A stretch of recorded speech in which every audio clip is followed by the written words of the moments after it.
Bonjour à tous et bienvenue dans cette nouvelle vidéo. Aujourd'hui, on s'attaque à la partie 2 du jour numéro 10 du Advent of Code 2020.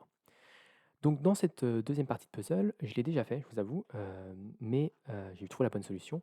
Mais l'enregistrement est pas terrible parce que j'ai passé 1 heure à débugger un problème qui n'était pas réellement un. En fait, j'avais juste oublié de push une ligne.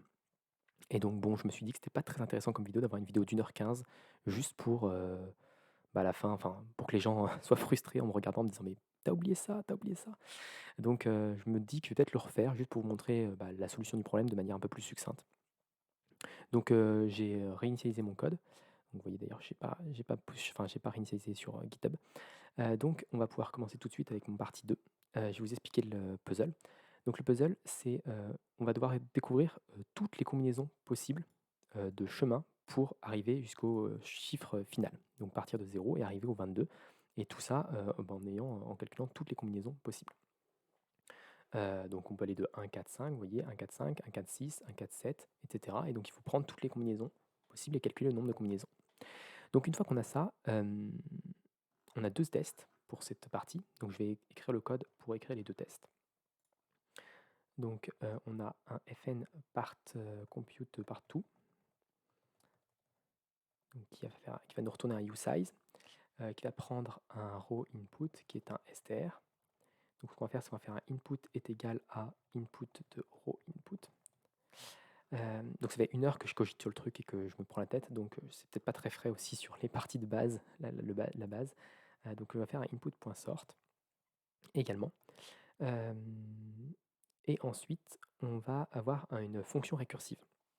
Donc l'idée, c'est qu'on va partir du début et qu'on va calculer les nombres de possibilités pour le premier chiffre, puis le deuxième, puis le troisième. Donc pour ça, on va avoir un compute partout qui va prendre en paramètre, qui va nous retourner un usize, je pense. Donc il va prendre en paramètre l'input, qui est un vec de usize, et qui va nous retourner, et qui va prendre également en paramètre un index, qui est un usize. Une fois qu'on a ça, on a notre valeur, qui est input de index. Et cette valeur, on va regarder si dans les valeurs suivantes, donc suivant cet index-là, est-ce qu'on a des choses qui sont à 1, 2 ou 3 de nous. Donc pour ça, je vais faire une loop. Je vais avoir un let mut j est égal à 1. On va commencer à 1. Donc on va regarder d'abord le suivant, puis le suivant, etc. Donc on va faire let next est égal à input index plus j. Et à la fin, on va faire j plus égal 1. Ensuite, on a plusieurs cas d'arrêt. C'est-à-dire qu'on va dire si notre next, si if next est supérieur à value plus 3.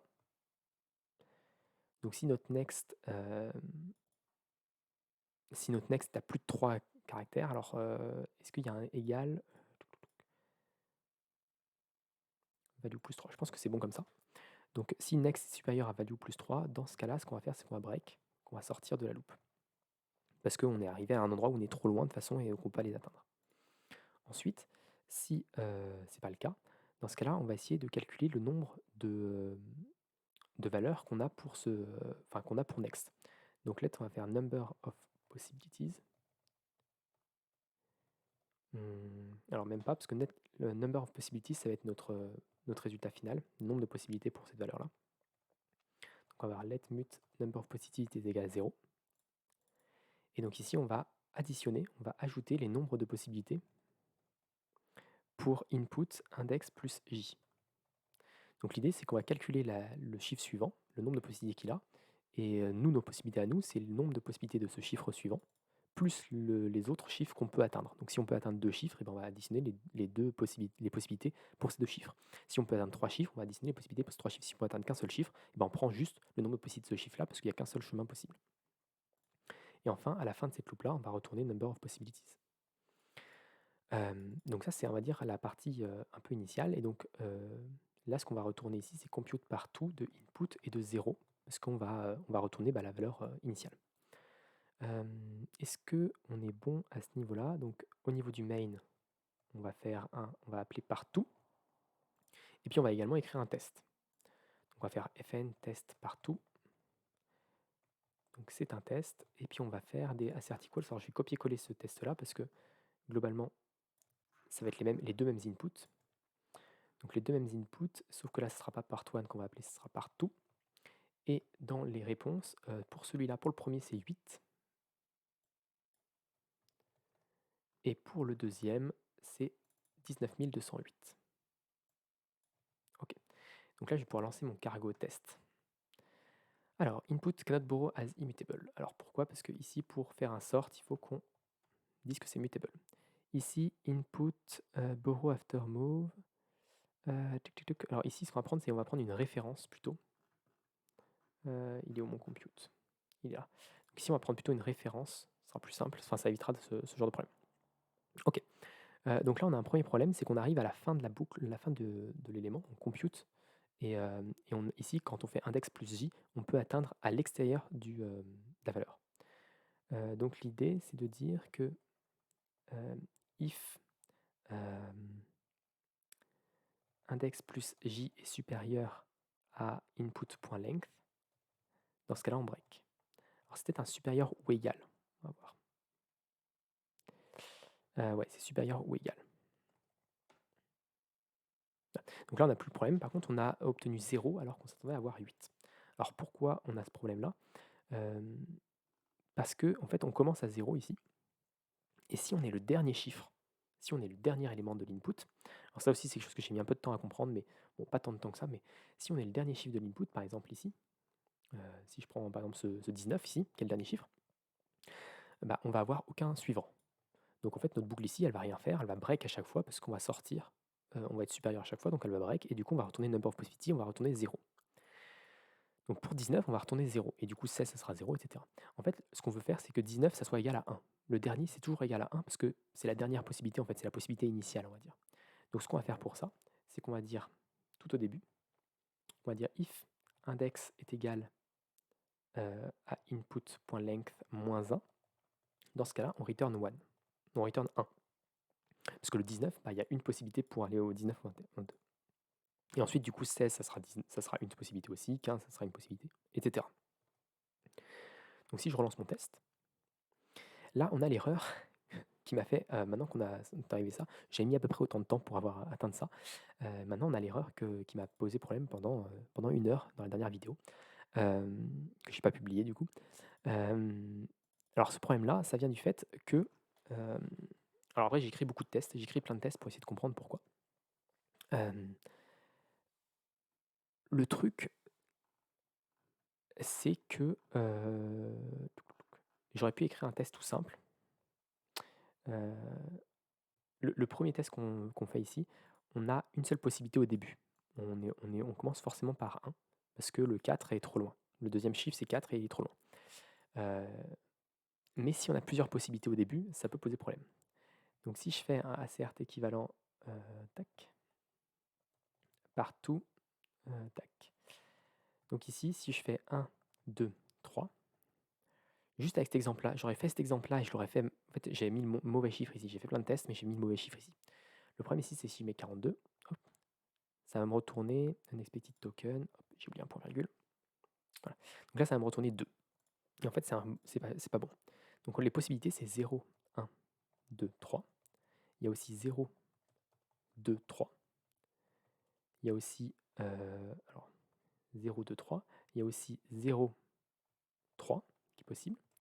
Après, il y a 0, 1, 3. 0, 1, 2, 3, 0, 2, 3, 0, 3, 0, 1, 3. Donc 3, c'est le seul possible. 2, 3, c'est 1. Ok. Donc je pense que ça, c'est les seules possibilités. Mais du coup, ça nous en donne 4. Donc il faut que ce soit égal à 4. Et là, nous, on n'a pas du tout 4, on a 2. Alors pourquoi on n'a pas ça? Parce que, en fait, tout simplement, j'ai pas le 0. Dans l'énoncé et dans la liste de chiffres, il n'y a pas le 0. Et donc il faut juste le rajouter. Donc c'est pour ça que je vous dis que je refais la vidéo. C'est pas quelque chose que j'aurais aimé faire de base. Mais l'idée, c'est juste que en fait, j'avais oublié de faire un input push 0. Voilà. Juste en faisant ça, ça me résout mon problème normalement. Si je dis pas de bêtises. Voilà. Donc là, tous mes tests passent. Maintenant, on va voir un deuxième problème quand même.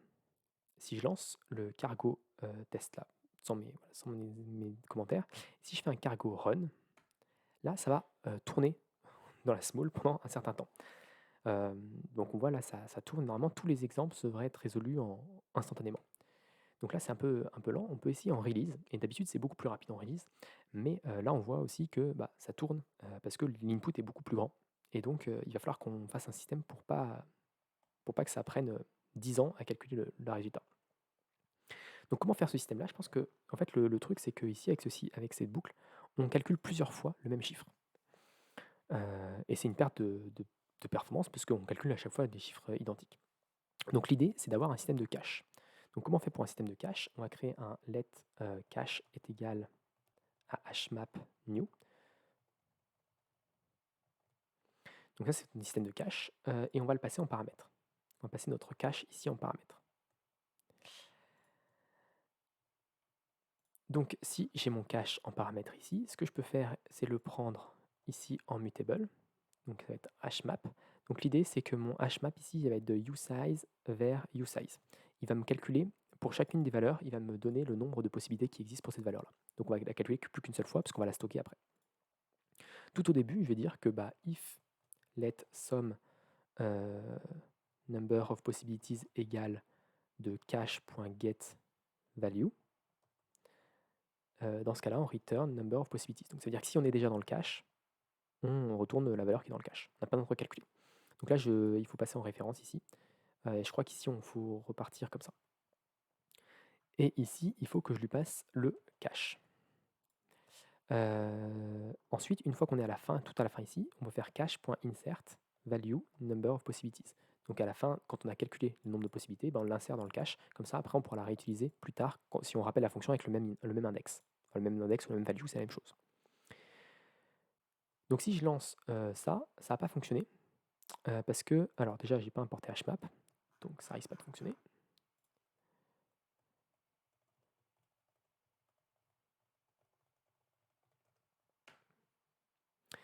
En fait, on ne peut pas réutiliser la même valeur tout le temps en Rust. Ici, on lui envoie, dans compute partout, on lui envoie le cache. Et du coup, on lui donne. En fait, en Rust, quand on envoie une variable à une fonction, on lui donne la fonction et on ne peut pas la réutiliser plus tard. Donc là, je l'essaye de la réutiliser plus tard alors que je l'ai donné à cette fonction. Donc c'est moi-même, c'est la même fonction, mais pour Rust, c'est une fonction différente. Donc je lui ai donné, c'est ce schematisme. On a value moved here, donc on l'a envoyé. Et ici, j'essaie de l'utiliser après l'avoir déplacé. Et donc, c'est pas possible. Donc la solution à ça, c'est peut-être de le prendre en référence. Alors je sais pas, j'ai pas testé ça. Si je le prends en référence, est-ce que ça fonctionne? Ok, donc on va faire une référence comme ça. Ok. Alors ça, c'est un truc que j'ai pas testé. On peut tester, voir si ça fonctionne. Expected mutable reference, found struct hmap. Ok. Si je fais ça, ça serait beaucoup plus simple que la solution que j'ai faite moi. Ouh, si ça fonctionne, là, ça a l'air de fonctionner. Et si ça fonctionne,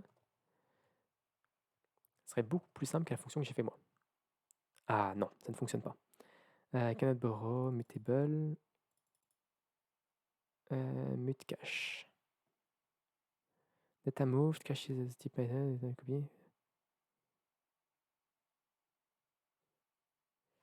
Ok, donc cette solution-là, j'étais quasiment sûr qu'elle ne fonctionnait pas, c'est pour ça que je ne l'ai pas testée la dernière fois. Et je vais vous montrer la solution que moi j'ai fait dans ma dernière vidéo et qui fonctionne assez bien. Donc l'idée, c'est de pas dire que c'est... Enfin, si le mutable doit être nécessaire, ça, on peut l'enlever. Ça, on peut l'enlever. Ok. Donc l'idée, en fait, c'est les fonctions, elles peuvent prendre un paramètre, là le cache, mais elles peuvent aussi le retourner, nous le renvoyer. Et si elles nous le renvoient, on peut le réutiliser du coup. Donc ce qu'on va faire, c'est compute partout et va nous renvoyer le hmap. Donc comme ça, on pourra le réutiliser parce qu'on lui aura envoyé pour qu'elle fasse son traitement, mais ensuite elle va nous le retourner et du coup on pourra le réutiliser. Donc ça, c'est la technique que je pense être la mieux. Alors je ne sais pas s'il y a des experts Rust qui sont là et qui regardent ces vidéos et qui savent qu'il y a une manière plus simple de faire ça. Je suis preneur, mais pour moi, c'est la manière la plus simple et bon, c'est pas très simple. Donc là, l'idée, c'est de faire un let next number of possibilities cache est égal à ça.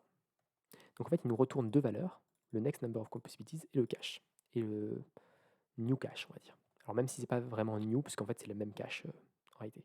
Et ensuite, ce qu'on peut faire, c'est qu'on peut faire number of possibilities plus égal next number of possibilities.